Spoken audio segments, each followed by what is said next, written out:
with Coach Antonio Hall, Northeast Guilford Rams, and seen him many years over at Dudley over the years. Saw him down at the Sheets Convenience Store last summer. We were saying, what's the situation look like for the future? So if the opportunity's right, you'd be with that opportunity. And that opportunity's right at Northeast Guilford, coming back home to the place where you played back in the day for Coach Tommy Persley. It's got to feel good to be back home.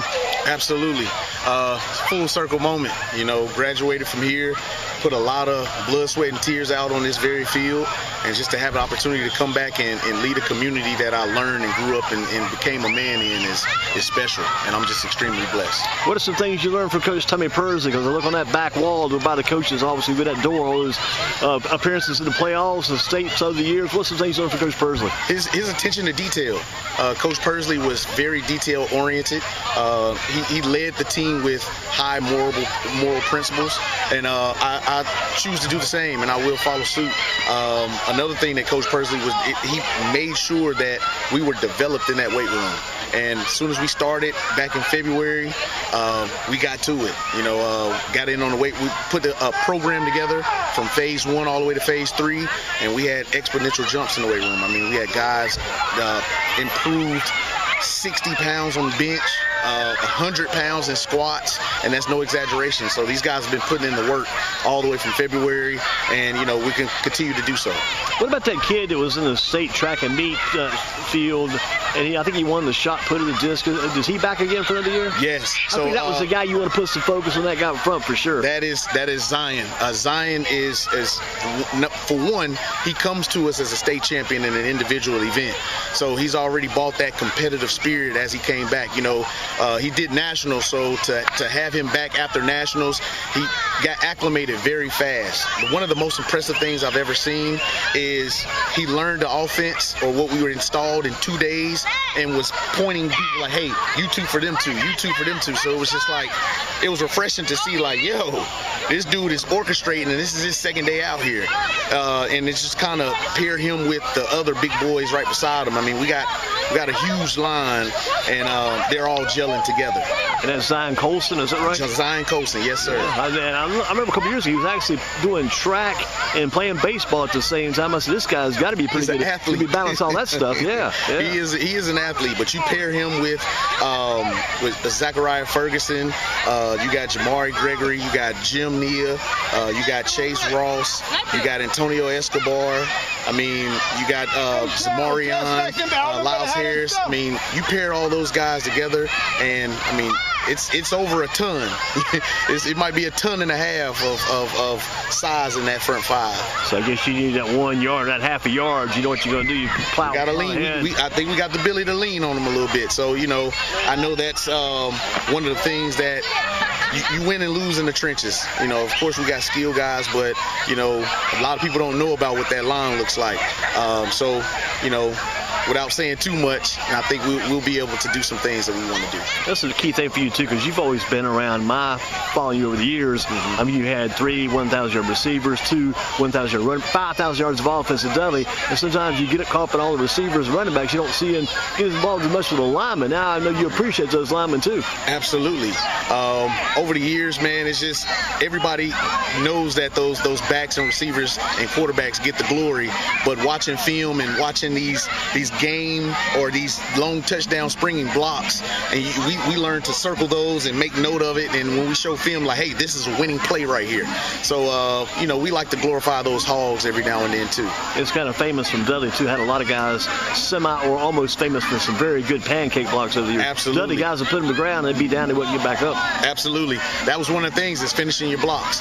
Those guys used to compete for pancakes. They used to watch films like, hey, coach, you might have shorted me on a pancake. I'm just like, man, I counted 5. He said, nah, coach, I had 6, maybe 6.5. You know what I mean? But it's just one of those things that, you know, I learned there and was able to bring back that type of mentality, and we're trying to instill it in the kids. It had to feel good, too, to be at Dudley, and in a lot of ways, Coach Davis kind of gave you the reins, that offense, here, run with this, and it worked out good, and he had a lot of faith, a lot of confidence in you, allowed you to kind of turn loose a little bit, give you some practice experience, becoming kind of like a head coach already. Oh, absolutely. That was, I mean, it's no secret. Part of the successes that I've had is because of being behind the scenes and kind of learning from Coach Davis and how he works and his detail and watching film. I've never met anybody that watches film like him. For him to be able to take out little movements, little pieces here, and be able to put a game plan together based off of small little details and be right about a lot of what he put together. And also him trusting in me to do a job.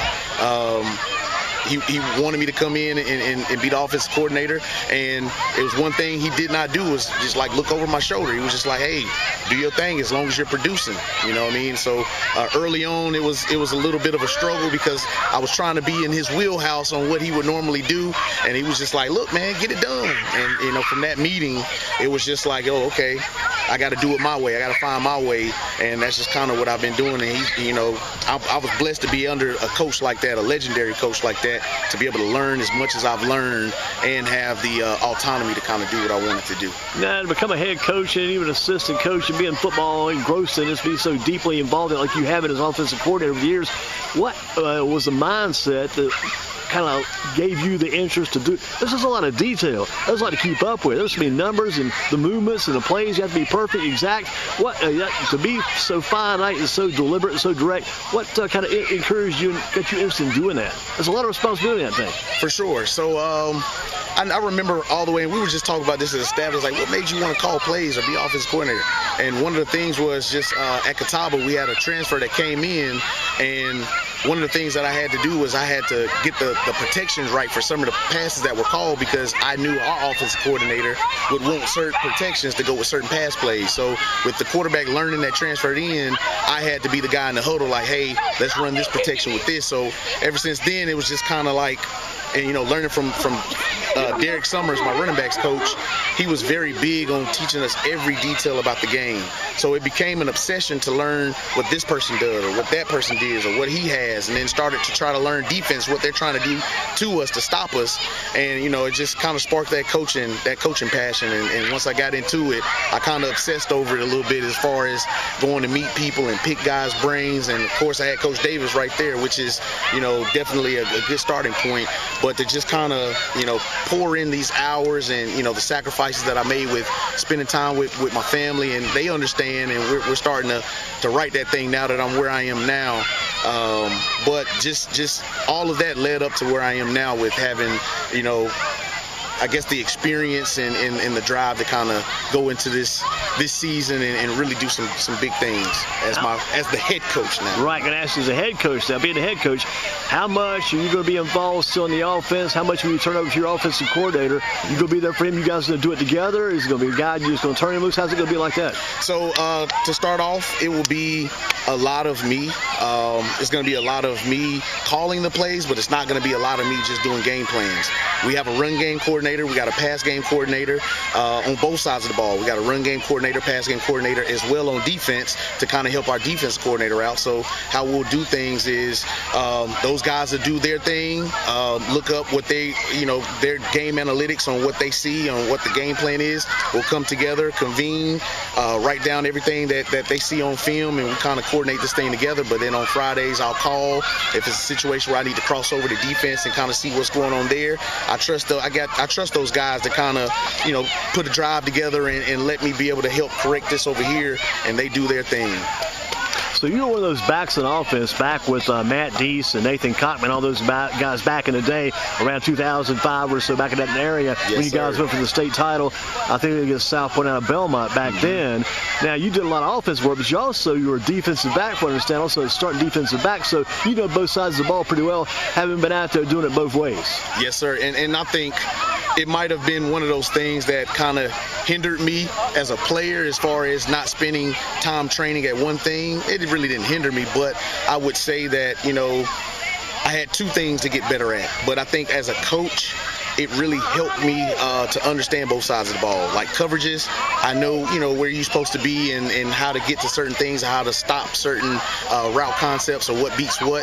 And as an offensive side of that is, the counterpart to that. So playing both sides of the ball definitely helped me to where I am now as a coach. And I think that's what the special thing is about some of the guys we have that go both sides of the ball. They understand, and they're getting ample amount of teaching on both sides of the ball on what teams are trying to do and what we're trying to do to them. You had a couple coaches too, along with Coach Pursley. Had some very good coaches. Coach Angel was one, I think. Absolutely. And there was another coach, Coach James Streeter. I think Coach Streeter was here about that time. Yeah, Coach Street really helped you out a lot. Yes, Coach Streeter, man. he used to stress TCB, take care of the ball, and that's one thing that when you run an option, you're used to a lot of fumbles. With us, we took care of the football, and that's one thing that we push to our running backs. Our coaches do a really good job with them. Coach Pursley, Coach Angel, those guys, now that I'm a coach now, I can see how much time it took to prepare for practices and to prepare for games. So my hat's off to those guys, and they help mold this place, along with Jonathan Carter, who's our O-line coach, one of our O-line coaches that went here, and Coach Dakota Bracey, who's our DB's corners coach. So you got some guys too. You picked up some local guys. I know Alex Angus out of Page, one of those guys, is going to help you, and some other guys, young guys, hungry guys, ready to help you here too. And that's one of the things I'm most proud of, or most excited about, is these young coaches have come in with high energy. Like, you see I got some grays sprinkled in here, so it's some rah-rah, still some fire in there, but I can kind of step back a little bit and let those guys give the energy that I gave to a lot of them when I was coaching them. Alex Angus is going to be a great coach. He pays attention to a lot of detail on the defensive side of the ball. Nigel Fitzgerald, Gerard Rankin, I'm so proud of those guys, and many others. Reggie Robertson, Jalen Williams, Coach Alan Jones, Derek Jones, Stacey Harris, Dave Mathis. Man, we have quite a bit of coaches, and of course I'm going to be biased, but just kind of outside or inside looking in, these guys have been pouring in since we first stepped foot here, and we've gotten so much better, and I'm just excited for what they're going to do to this program. I think I may have met Stacey Harris last year. He might have been coaching in Northeast Middle School last year. He was the head coach at the middle school. Yeah, because he had been at Smith at one time and came over there to help, and he had that Northeast Middle School team, from what I watched last year, playing some very good football. Absolutely. They went undefeated last year. Mm-hmm. So for us to retain 99% of that middle school team, and with him, he's very cerebral. One of the things, he approaches the game from a different angle, or some things that I may not be thinking about, that he'll be like, hey, coach, did you think about this? Or what do you think about this? So, having somebody to, kind of balance, and for lack of better words, is definitely refreshing. As me, I'm used to kind of like one-man band in a sense, like just kind of, if I want it done a certain way, I'm going to do it. Now it's like I got to kind of step back and let guys do their thing, and I've been doing that for, a lot this offseason, and I think it's going very well. Well, I heard an interview a while back. I was trying to think of the guy's name I heard on the interview, but it kind of reminds me of you in some ways, maybe some similarities, since you played running back, defensive back, probably played a lot of special teams. As a guy like Marshall Falk back in college, I think San Diego State, he was playing receiver, running back, defensive back, kickoff team. Some guys, that type talent, they do everything, and they become very good students of the game. And a guy like yourself, I think you kind of became a real student of the game, just processing all of this and bringing it all through. Absolutely. Again, playing multiple positions, that really opened my eyes to different perspectives. Playing in the slot, playing at receiver, I know exactly the angles that running backs will prefer you to have to spring those blocks. Instead of stalking them and turning them inside, you want to kind of sprint across their face and turn them to the sideline. And from the other aspect of that, playing running back, just basically knowing the protections, knowing what the linemen are doing to be able to get to my spots, and for the quarterback to be able to step up into the pocket and do some things. But yeah, man, versatility is the name of the game. That's why, we preach to our guys, we're going to cross-train everybody. Our receivers also play DB. Our running backs also play DB, linebacker. Our D-line also plays O-line, and vice versa. And it's just, I think that's the best way to go. You never know what can happen in a full season. It's a lot of variables. God forbid we remain healthy. But in the event something does happen, we got plenty of guys that can step in and make those plays. Well, you worked with a lot at Dudley. You brought Crawford in with you. He's up here now, Jacquez Crawford, ready to go at quarterback. And he loves that challenge. It seems like he's a good student of the game, too, understands it and learns it and knows it well and gets better at it as he goes. So I'm sure you're glad to be able to just turn it loose and not have to really take a guy from scratch and bring him all the way up out of nowhere. This kid's, he's from somewhere. He's ready to go. Jacquez is a National Honor Society kid. We're lucky to have him in the public sector. Honestly, his grades are so high, he could go to a private school. That's kind of the thing that we battle as public school coaches. But he's a 4.5 kid, junior Marshall. I mean, he's very bright. So, to have him in year 2, he understands the offense like the back of his hand, like I said earlier. There's situations where I can kind of sit him out there and, call a formation and say, hey, what do you see? He knows exactly how to communicate what he sees back with me. What shell are they in? They got 2 high, 1 high, middle of the field, close, open. Where's the 3 technique? Can you switch the play if we're running this? Can you switch it over to where we would like the play to go? I don't have to do too much controlling. I can just give him the canvas and let him paint sometimes. And I guess sometimes you just want to kind of need a big play and want to just kind of turn it loose and have Aaron Tate run down the field and tell Crawford, get it to him, let him go on the go route. Absolutely. Aaron Tate is special too. You get that ball in his hands. He kind of reminds me a little bit of C.J. Neely with, his ability to catch the ball and make something happen after the catch. With a lot of those guys that, I've coached, Cordell, Nas, and all them boys, A.J. Lee. And even Nigel Fitzgerald back in his day. And Nigel's here, too, so he's giving him a little bit of the sauce that he had when he was playing out there at Dudley. So he's learning from some really good coaching. He's getting some really good coaching on top of the skill set that he already had. So those two linked together, it's a great matchup. But, we got some guys that they haven't been on the paper. They haven't had any offers yet. People don't know about them yet. But they are very skilled. And, DK Hansford. We got Eli Little. We got Amari. He'll be a junior this year coming up. He's battling injury right now, but he'll be there. We got Devin. He also is our kicker. He's good in the slot. We got Bravon Canty. Nobody really knows about him. Canty name is pretty good. I remember he started last year. He started the last couple years for us. So then we got Jeremiah Deese, who, the Superman. He is Superman. He can do everything. Yes, he is. Rashawn Wilson. He's also one of the ones that, he can line up in the slot now. He's been getting a lot better with, catching the ball out of the backfield. So, and he's actually the fastest kid on the team. Or one of the fastest on the team. So, you're liable to see him anywhere. And I guess the offensive backfield, going to 1 back, 2 back, how's that going to be? So we mix it up. We're about 3 or 4 backs deep. The last 2 are young guys, freshman and rising sophomore.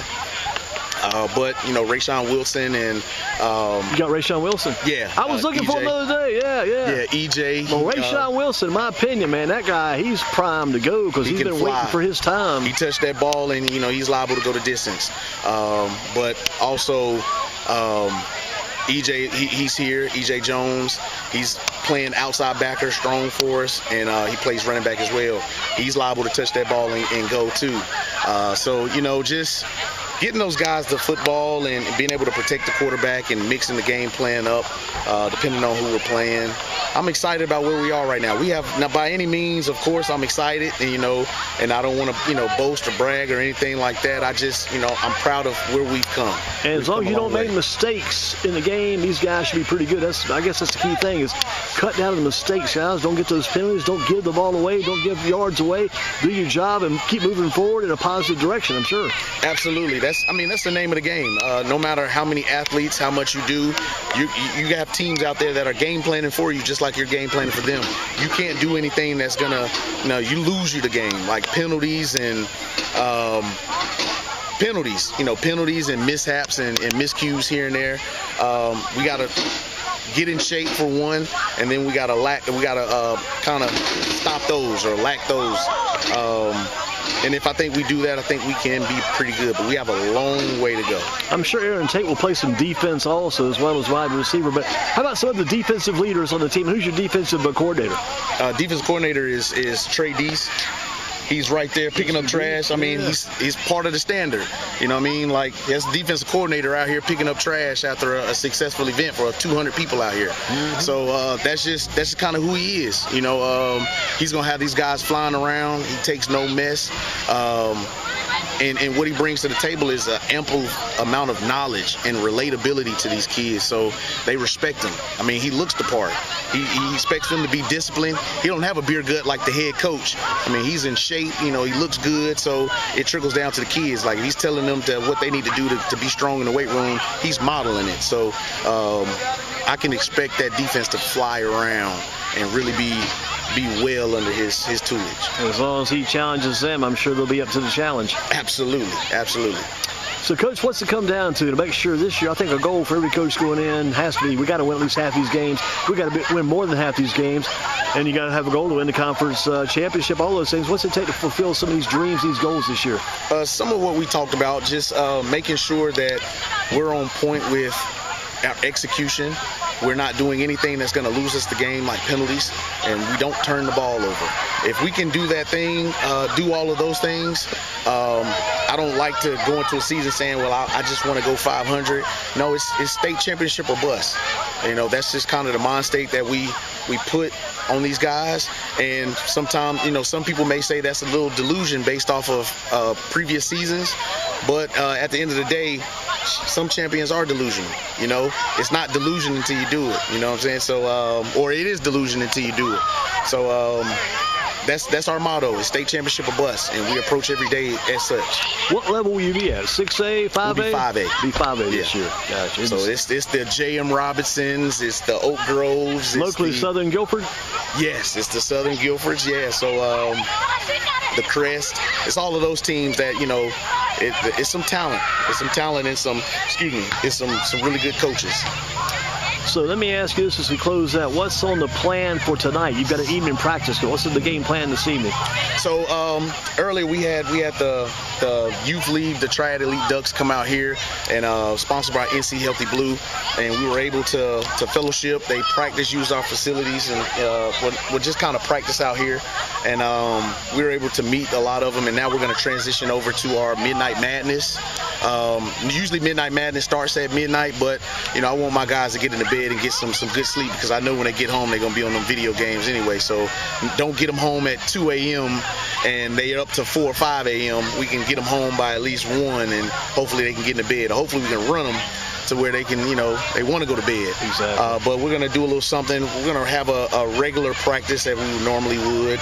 We're going to break into Indy.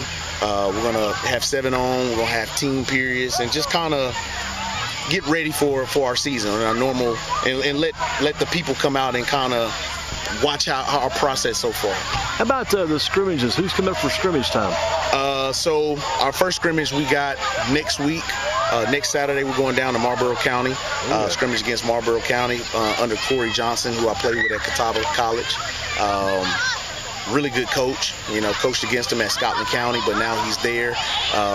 Invited us down, and we're looking forward to going down there and getting some really good bump. And the first game of the season? We got Moorhead. We got Moorhead out in Eden. We'll be on the road for our first game. They're under Tony McCants, so I know they'll be coached up. I know they'll be fired up. I know they'll be ready to start the season as we are. Coach, it's been great talking to you. I know we'll talk more throughout the season. I know your quarterback, Mr. Crawford, well. I know your wide receiver, Tate, pretty well. I've done that Colson kid. He's established himself already, and you got a good coaching staff. I would say keep up. I know you're excited, but look forward to see what you're going to do. I think this Antonio era is underway, and look forward to see what you do this year, what you do in the future, at least for the next, say, 15 or 20 years. Hey, I appreciate it. If God bless me that long to be in this thing, I'll definitely take it. I appreciate you.